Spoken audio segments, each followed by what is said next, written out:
उड़ान वालों, हमें खुद पर भरोसा है, लगाकर पंख औरों के हम उड़ान नहीं भरते।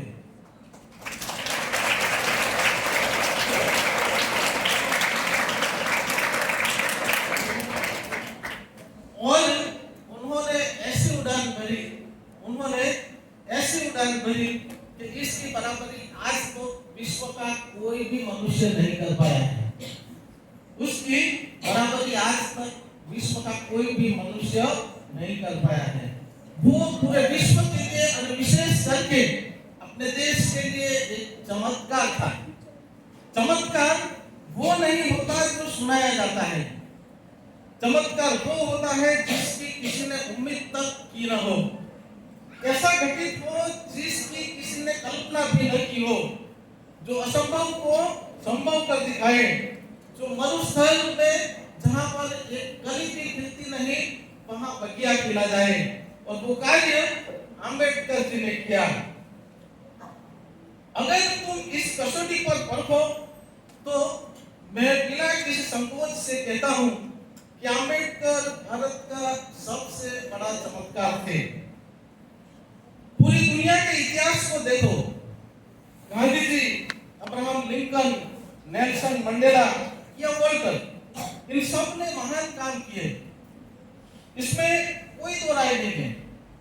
परंतु मैं इन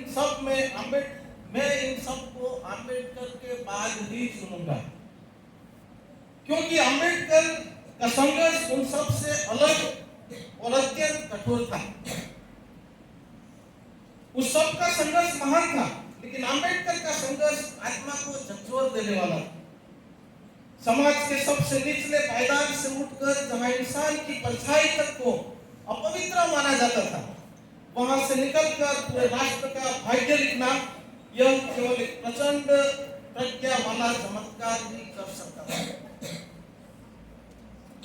लोग अक्सर गांधी को सबसे बड़े अहिंसक मानते हैं, पर मेरे विचार में आंबेडकर की अहिंसा गांधी से भी कहीं ज्यादा गहरी और कठिन थी, क्योंकि तुम्हारी अहिंसा की परीक्षा तब तक नहीं होती जब तुम्हारे साथ सभी हो।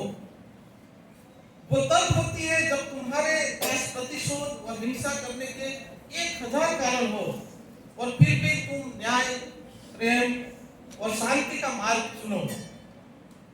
आंबेडकर ने अपने जीवन में जितना अपमान सहा, उसके बावजूद उन्होंने समाज को तोड़ने के बजाय उसे जोड़ने का मार्ग चुना।